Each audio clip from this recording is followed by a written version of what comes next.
કચ્છના રાપરમાં કોંગ્રેસના પૂર્વ ધારાસભ્ય ગ્યાસુદ્દીન શેખનું નિવેદન સામે આવ્યું છે। રાપર નગરપાલિકાની ચૂંટણી પ્રચાર દરમિયાન ગ્યાસુદ્દીન શેખે વિવાદિત નિવેદન આપ્યું છે। તેઓએ કહ્યું કે ભાજપ દરગાહો અને મસ્જિદોને ટાર્ગેટ બનાવી રહી છે। મસ્જિદ અને દરગાહોનું ડિમોલિશન થઈ રહ્યું છે। ભાજપના મુસ્લિમ ઉમેદવાર જાત વેચી ગુલામ બન્યા છે। ગ્યાસુદ્દીન શેખે કોંગ્રેસના ગ્યાસુદ્દીન શેખે આ વિવાદિત નિવેદન આપ્યું છે। કહ્યું ભાજપના મુસ્લિમ ઉમેદવાર જાત વેચી ગુલામ બન્યા છે। થોડા ટુકડા માટે જાત વેચી ભાજપના ગુલામ બન્યા છે। તો ગ્યાસુદ્દીન શેખનું આ વિવાદિત નિવેદન સામે આવી રહ્યું છે। કચ્છના રાપરમાં કોંગ્રેસના પૂર્વ ધારાસભ્ય ગ્યાસુદ્દીન શેખે આ નિવેદન આપ્યું કે ભાજપ દરગાહો અને મસ્જિદોને ટાર્ગેટ બનાવી રહી છે અને મસ્જિદ અને દરગાહોનું હાલ ડિમોલિશન થઈ રહ્યું છે, ત્યારે ભાજપના મુસ્લિમ ઉમેદવાર જાત વેચી ગુલામ બન્યા છે। જે કહેવાતા ધર્મગુરુ છે એને પૂછો કે તમે કેવા ધર્મગુરુ છો? તમને પેગમ્બર સાહેબની અવમાનના નથી પડી? મસ્જિદ શહીદ થાય, દરગાહ શહીદ થાય, લિન્ચિંગ થાય, રોજ સમાજનું અપમાન થાય, તમને નથી પડી? તમને થોડા ટુકડા નાખી દીધા, થોડા ટુકડા માટે તમે તમારી જાત વેચીને ભારતીય જનતા પાર્ટીના ગુલામ બન્યા છો। તમને અલ્લાહ પણ માફ કરવાનો નથી। તો આ તરફ જામનગરમાં શિસ્તભંગ સામે ભાજપે કડક કાર્યવાહી કરી છે। પક્ષ વિરોધી ઉમેદવારી નોંધાવનાર 7 કાર્યકરોને સસ્પેન્ડ કરવામાં આવ્યા છે। નગરપાલિકા ચૂંટણીમાં નોંધાવી હતી પક્ષ વિરોધી ઉમેદવારી, ત્યારે પક્ષ વિરોધી ઉમેદવારી નોંધાવતા ભાજપના 7 કાર્યકરોને 6 વર્ષ માટે સસ્પેન્ડ કરવામાં આવ્યા છે। ત્યારે જામનગરમાં શિસ્તભંગ સામે ભાજપે આ કડક કાર્યવાહી કરી છે અને પક્ષ વિરોધી ઉમેદવારી નોંધાવનાર 7 કાર્યકરોને 6 વર્ષ માટે સસ્પેન્ડ કરવામાં આવ્યા છે।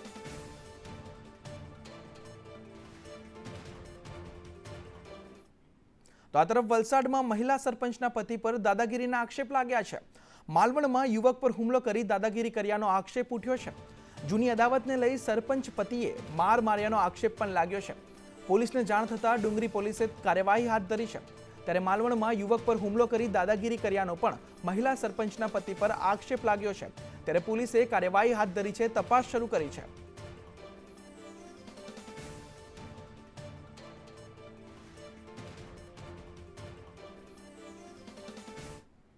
તો આ તરફ વડોદરાના ભાજપ નેતા સતીશ નિશાળિયાના નિવેદનના કેસ પર વડોદરા શહેર મહામંત્રીએ ચૂંટણી અધિકારીને કરી ફરિયાદ। ભાજપ નેતાએ મતદાનને પ્રભાવિત કરવાનો પ્રયાસ કર્યો। સતીશ પટેલ સામે આચારસંહિતા ભંગ બદલ કાર્યવાહી કરો તેવું કોંગ્રેસે નિવેદન આપ્યું છે। ભાજપ નેતાએ મતદાનને પ્રભાવિત કરવાનો પ્રયાસ કર્યો છે તેવું કોંગ્રેસે નિવેદન આપ્યું છે।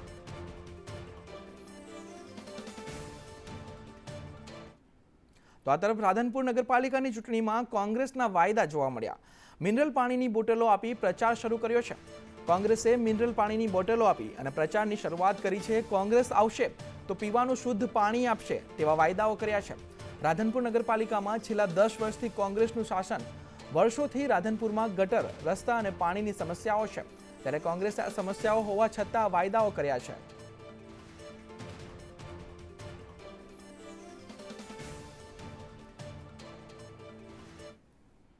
તો આ તરફ ભાવનગરમાં એમ્બ્યુલન્સમાં આગ લાગવાની ઘટના બની છે।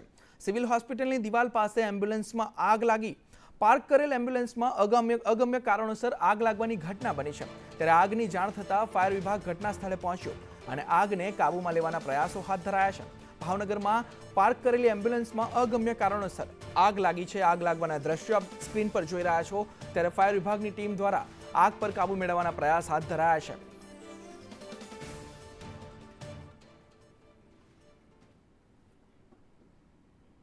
તો આ તરફ સાબરકાંઠાના પ્રાંતિજમાં લોકોએ ડમ્પરને આગચંપી કરી। બેફામ દોડતા ડમ્પરે અકસ્માત સર્જતા લોકોમાં રોષ જોવા મળ્યો હતો અને રેતી ભરેલા ડમ્પર અને રિક્ષા વચ્ચે અકસ્માત સર્જાયો હતો। અકસ્માતમાં રિક્ષામાં રહેલ 4ને ઈજાઓ પહોંચી હતી। ત્યારે રોષે ભરાયેલા લોકોએ ટ્રકમાં તોડફોડ કરી અને ફાયર વિભાગે ઘટના સ્થળે પહોંચી કામગીરી પણ શરૂ કરી છે। ત્યારે રેતી ભરેલા ડમ્પરમાં લોકોએ રોષે ભરાઈને આગચંપી કરી છે।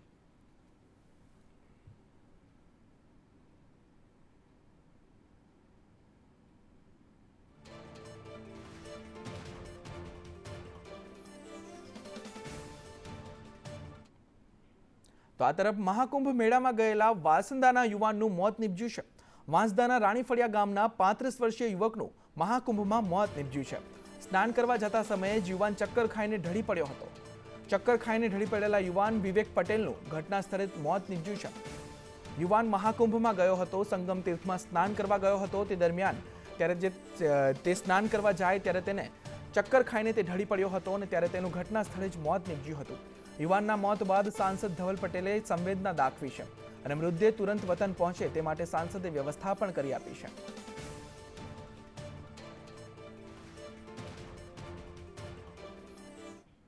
તો આ તરફ જસદણમાં ટેકાના ભાવે મગફળી ખરીદીમાં વધુ એક વિડીયો સામે આવ્યો છે. એક વિડીયો વાયરલ થઈ રહ્યો છે.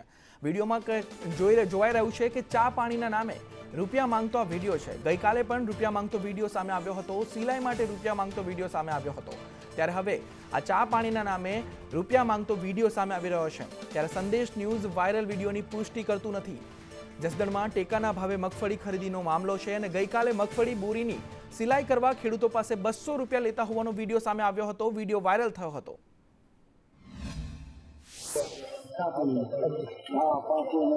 કેટલા દેવાના જે તને સારું લાગે 50 હો 20 25 1000 दे दो 1000 रुपये छा आवे लास्टिंग चल रहा है छा ना कीधा के आखा घर ने 2-3 टाइम जमवाना कीधा हाँ हाँ क्या हुआ એટલે જમવાના કે ચા ના मोटो આ ગમતે જમવાનું કીધું ચા પીવાનો એમ કહું क्या दे रहे हैं साहब तीन जने हैं फिर भी आप बे टाइम जो दिया आपने 3 टाइम सा पीवो लेकिन ने अब तो 3 टाइम सा पीवो ने कोई नहीं પણ એ એમ કે છે કે હવે 1-2 મહિના થોડું હાલવાનું અમારે તો બે આખા વરના ચા ના દિયો એમ કે છે कहाँ जाएंगे सेठ जी हम लोग क्या आपके ऊपर में है कि नहीं है? यही तो साચી વાત इतना છે दूर અમે से आए અમારા हैं ઉપર कैसे છે ને लिए? કે આ મફત જીવો તમે તો આ તરફ અમરેલીના લાઠીમાં સંદેશ ન્યૂઝના અહેવાલની અસર જોવા મળી રહી છે.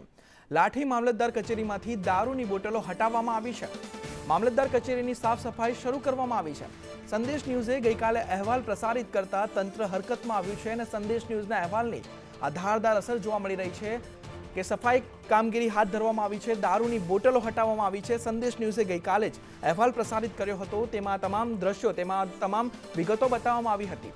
ત્યારે ગઈકાલે મામલતદાર કચેરીના પટાંગણમાં દારૂની ખાલી બોટલોના ઢગલા જોવા મળ્યા હતા. આપણે સંદેશ ન્યૂઝ પર જોયું જશે કે દારૂની ખાલી બોટલોના જે ઢગલા હતા તે અહેવાલ બાદ આજે કામગીરી કરવામાં આવી રહી છે. તંત્ર એક્શનમાં આવ્યું છે.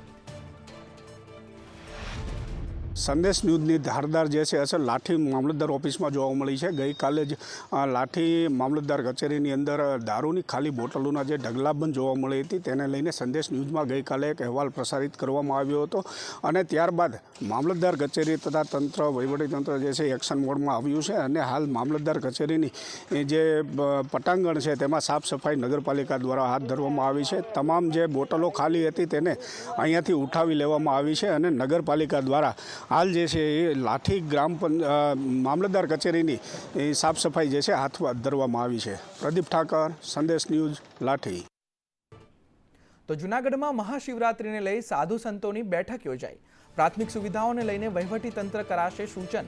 તે માટે સાધુ સંતોની બેઠક યોજાઈ અને શિવરાત્રિ મેળામાં અસામાજિક તત્વોને રોકવા તેઓએ રજૂઆત કરી. મહાકુંભમાંથી લાવેલ પાણીથી ગિરનારના પગથિયા ઉપર છંટકાવ પણ કરવામાં આવ્યો. ત્યારે શાંતિપૂર્ણ માહોલમાં શિવરાત્રિના મેળા માટે પ્રાર્થના પણ કરવામાં આવી.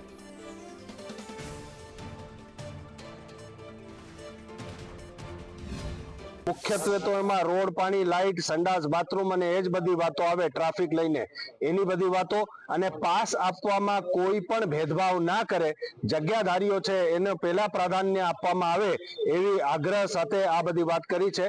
અને એક નવી વાત ધ્યાનમાં આવી છે જે સંધ્યાગીરી બાપુએ અમને જણાવી કે અસામાજિક તત્વો જે છે એ નાની નાની દુકાનો જે રોડ ઉપર લગાવે એના પાસેથી હપ્તા વસૂલી કરતા હોય છે, એટલે એના ઉપર પોલીસ ખાસ ધ્યાન રાખે.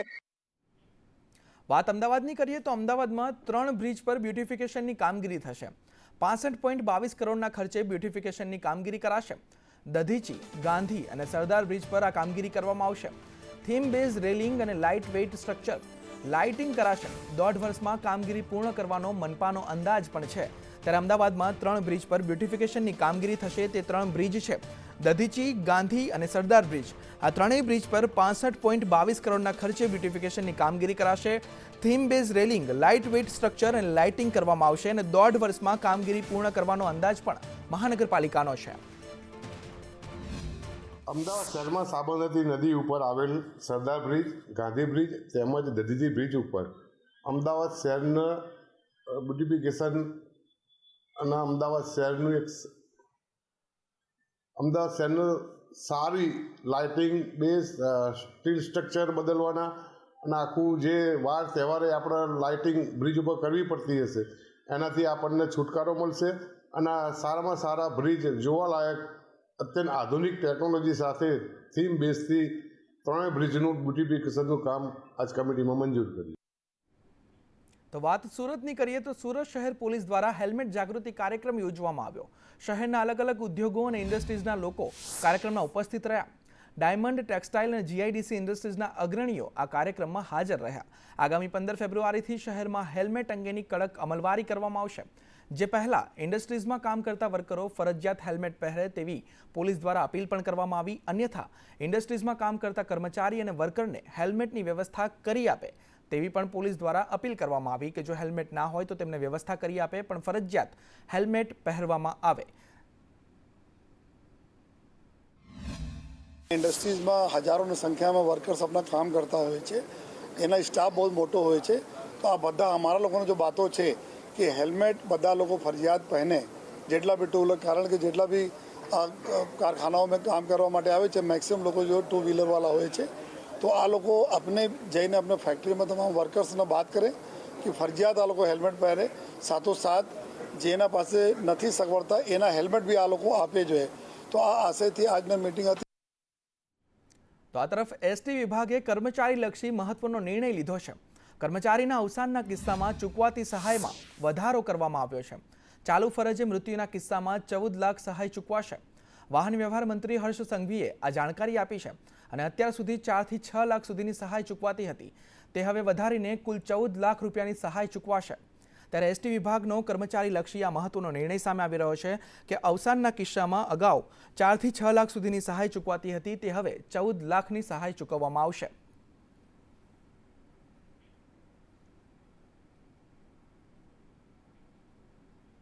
તો આ તરફ ગુજરાત યુનિવર્સિટીને NAACમાં A+ ગ્રેડ મામલે VCનું નિવેદન સામે આવ્યું છે. વાઇસ ચાન્સેલરે કહ્યું કે A+ ગ્રેડ માટે યુનિવર્સિટી દ્વારા ઘણી મહેનત કરવામાં આવી. 7 ક્રાઇટેરિયા હતા જેમાં તૈયારી કરવામાં આવી હતી. NEC દ્વારા HPP અને ગ્રાન્ટેડ કોર્સને બિરદાવવામાં આવ્યા છે. A+ના કારણે હવે ઘણી યોજનાઓ અને ગ્રાન્ટ મળશે. ત્યારે VCએ આ નિવેદન આપ્યું છે. ગુજરાત યુનિવર્સિટીને A+ સર્ટિફિકેટ મળ્યું છે ત્યારે વિદ્યાર્થી ગર્વથી કહેશે કે A+ ગ્રેડની યુનિવર્સિટીથી પાસ થયો છું. A++ ગ્રેડમાં ભરતીને કારણે થોડી કચાશ રહી. A++માં 3.5 રેન્ક આવવો જોઈએ અને યુનિવર્સિટીને 3.2 રેન્ક મળ્યો છે. ઘણો ફાયદો થાય. સૌથી પહેલાં તો ગ્રેડ ઉપર જ ગ્રાન્ટ નિર્ધારિત હોય છે. અમને છેલ્લા બહુ જ વર્ષોથી ગ્રાન્ટ ઓછી કે નથી મળતી હતી. એનો રીઝન આ જ હતો કે NAC એક્રેડિટેશન નહોતો અને એમાં સારો ગ્રેડ નહોતો. એ મળશે તો ઘણી બધી ગ્રાન્ટ્સ છે જેમ PM ઉષા છે એ એક્રેડિટેડ સંસ્થાઓને 100 કરોડની ગ્રાન્ટ આપે. હવે ગ્રાન્ટ શાના માટે હોય? નેચ્યુરલી અંતમાં તો જે બેનિફિશિયરી છે એ સ્ટુડન્ટ જ રહેવાના છે. તો આ તરફ ભુજ તાલુકાનું માધાપર ગામ આમ તો આર્થિક રીતે સમૃદ્ધ જ છે, પરંતુ છેલ્લા થોડા સમયથી ગામના મુખ્ય રસ્તાઓ ખૂબ જ બિસ્માર બની ગયા છે. ડ્રેનેજ લાઇન બેસી જવાના કારણે રસ્તો ખોદી નાખવામાં આવ્યો છે, જેથી વાહન ચાલકોને પરેશાન થવાનો વારો આવ્યો છે. ભુજ પાલિકાના વાંકે હાલ માધાપર ગામના લોકો હેરાન થઈ રહ્યા છે. ભુજ નગરપાલિકાની ગટર લાઇન પરથી રોડ પસાર થાય છે અને આ લાઇન અવારનવાર બેસી જવાને કારણે રસ્તો બિસ્માર થઈ જાય છે અને ત્યાં ફરી ખોદકામ કરી રસ્તો બનાવાય છે. આમ જનતાના પૈસાનો ધુમાડો કરવામાં આવી રહ્યો છે અને હાલાકી પણ જનતાને જ ભોગવવી પડી રહી છે. આર્થિક રીતે સુખી સંપન્ન માધાપર ગામ હાલ ભુજ પાલિકાના વાંકે હાલાકી ભોગવી રહ્યું છે. આ લાઈન ગટર લાઈન જે મેઇન રોડમાંથી ન રાખો કે ગટરના પ્રોબ્લેમ અવારનવાર થતા ત્યારે રસ્તાની ટ્રાફિકની સમસ્યા થશે. તમે સીધી નદીની અંદર લઈ અને જે પણ લેવલ મળે એ રીતે ત્યાં નાખો.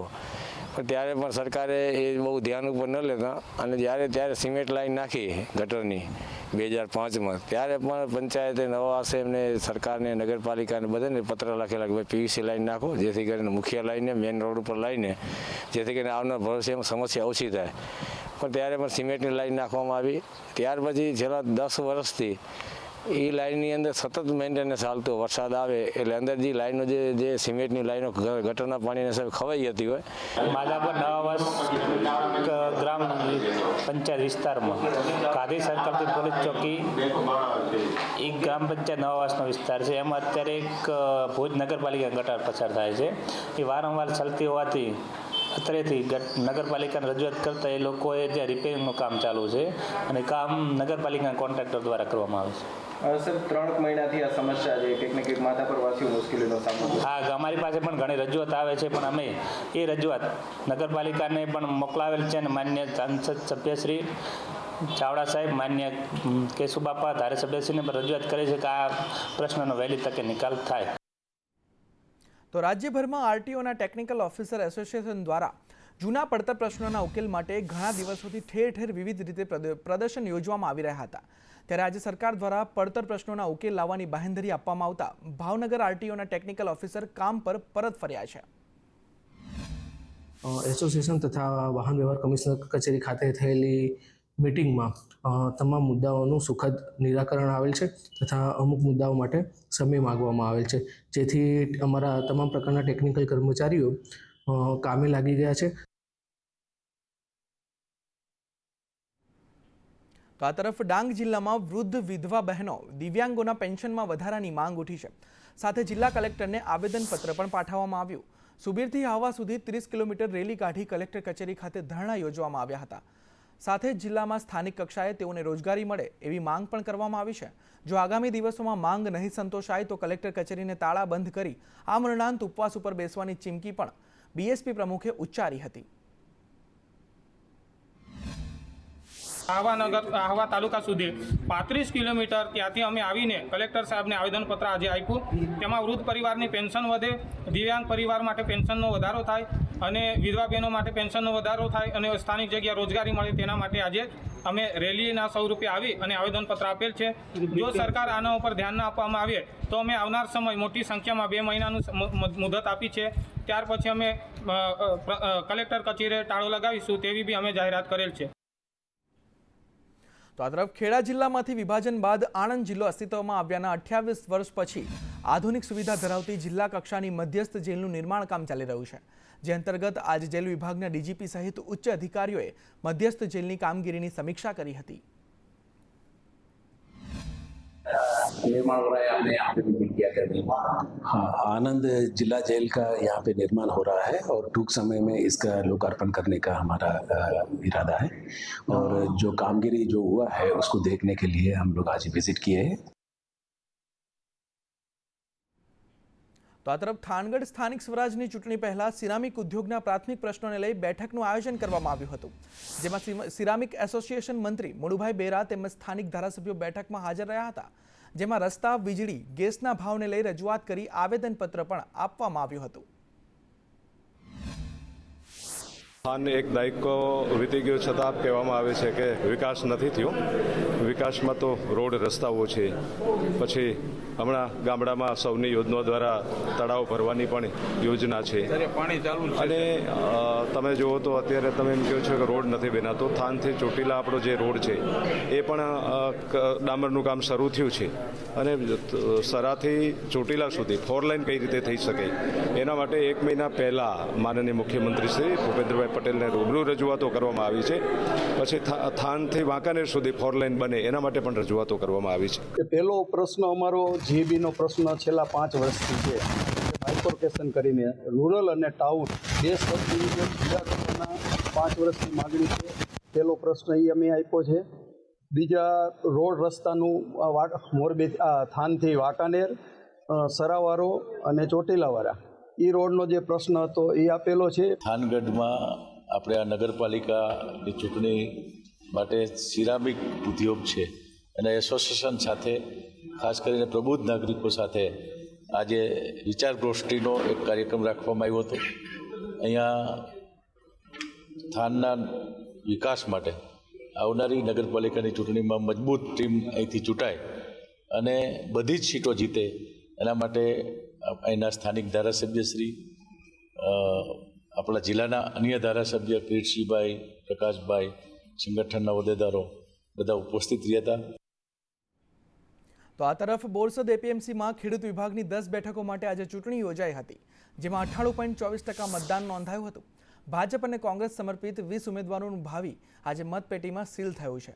31 મંડળીના 625 મતદારો પૈકી 614 મતદારોએ આજે પોતાના મતાધિકારનો ઉપયોગ કર્યો હતો.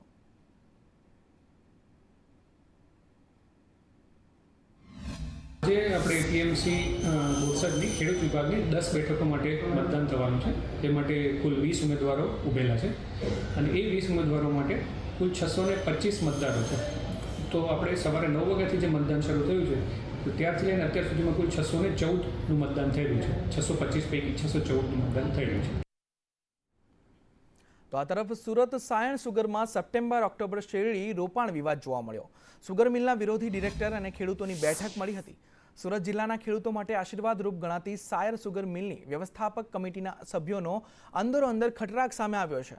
ડિરેક્ટરો આક્ષેપ સાયણ સુગરના ચેરમેન રાકેશ પટેલ બોર્ડના ડિરેક્ટરને વિશ્વાસમાં લીધા વગર કર્યો. તેઓ આક્ષેપ કરી રહ્યા છે કે તેઓને વિશ્વાસમાં લીધા વગર નિર્ણય કર્યો છે. ડિરેક્ટરોએ ખેડૂત સભાસદો અને મંડળીમાં હિત બાબતના મુદ્દે સુગરના વ્યવસ્થાપક સમિતિના નિર્ણય વિરુદ્ધમાં લડત ઉપાડી છે.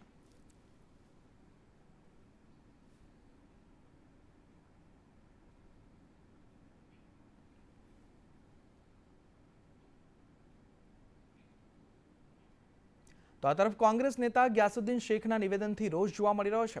રાધનપુર ભાજપના મુસ્લિમ ઉમેદવારોના પ્રહાર જોવા મળી રહ્યા છે. મુસ્લિમ ઉમેદવારોએ કહ્યું કે ગ્યાસુદ્દીન શેખ મુસ્લિમ લોકોને ગેરમાર્ગે દોરે છે. રાધનપુરમાં ભાજપે વિકાસ કર્યો છે. ભાજપને બેનર હેઠળ કેમ ચૂંટણી ન લડવી જોઈએ તેવું મુસ્લિમ ઉમેદવારોએ કહ્યું છે કે મુસ્લિમ સમાજના લોકોને 200 ઘર આપ્યા છે. ભડકાઉ ભાષણ આપી ભાઈચારો બગાડવાનો પ્રયાસ કરવામાં આવી રહ્યો છે અને રાધનપુરમાં શાંતિ રહેવા દેવાની મુસ્લિમ ઉમેદવારોએ અપીલ કરી છે. ગ્યાસુદ્દીન શેખના નિવેદનથી મુસ્લિમ ઉમેદવારોનું આ નિવેદન સામે આવ્યું છે, આ પ્રહાર સામે આવ્યા છે. મુસ્લિમો તેમજ રાધનપુરના હિન્દુ પરિવારો સાથે મળી અને ચૂંટણી લડી રહ્યા છે અને જલવંત વિજય થાય એવું દેખાઈ રહ્યું છે. કોંગ્રેસનું જડિયા ઉખડી ગયા એવું વાતાવરણ બન્યું છે. ત્યારે ગ્યાસુદ્દીન શેખ રાધનપુર આવીને એમ કહે છે કે મુસ્લિમોએ ક્યારે પણ બીજેપીની ટિકિટ ઉપર ચૂંટણી લડવી ના જોઈએ. શા માટે ના લડવી જોઈએ? અમારે તો સાથે રહી મુસ્લિમનો તેમજ રાધનપુરનો વિકાસ કરવો છે. એટલા માટે અમે ચૂંટણીમાં ઝપલાયું છે અને આજની તારીખમાં અમને એવો સારો એવો સહકાર દરેક મુસ્લિમ સમાજમાંથી મળી રહ્યો છે. ભારતીય જનતા પાર્ટી અમને મુસ્લિમોને 7 ટિકિટ આપી છે અને બહારના કોંગ્રેસી ઉમેદવારો આવી અને અહીંયા રાધનપુરના અંદર બોલી રહ્યા છે શા માટે, પણ અમે કોંગ્રેસનાથી કંટાળી અને ભારતીય જનતા પાર્ટીમાં છીએ સામેલ અને અમારા કામ અને વિકાસ અને રોડના કામ કરવાના છે તે અમને આવકાર્યા છે. તો અમે જવા માટે તૈયાર છીએ અને ભારતીય જનતા પાર્ટીમાં જ રહેવાનું છે. અને અમારે મુસ્લિમોનું વિકાસ કરવું છે. જે અમદાવાદથી અમારા મુસ્લિમ લોકો આવીને રાધનપુરમાં ખોટું ભાષણ કરે છે. અમારે ભારતીય જનતા પાર્ટીએ અમારા પર વિશ્વાસ મૂક્યો છે અને 7 મુસ્લિમોને નગરપાલિકામાં 28માંથી 7 મુસ્લિમોને ટિકિટ આપી છે. તે અમારે વિકાસ માટે અને ભારતીય જનતા પાર્ટી અમારા પર ભરોસો મૂક્યો છે અને અમે હળી મળીને સૌ સાથે મળીને કરશું. અને અમારે આવી નમ્ર અપીલ છે કે આવા કોઈ ભડકાઉ ભાષણ કરે નહીં અને અમે હળી મળીને ભાઈચારાથી રહીએ છીએ. આવા કોઈ ખોટા ભાષણ આપે નહીં.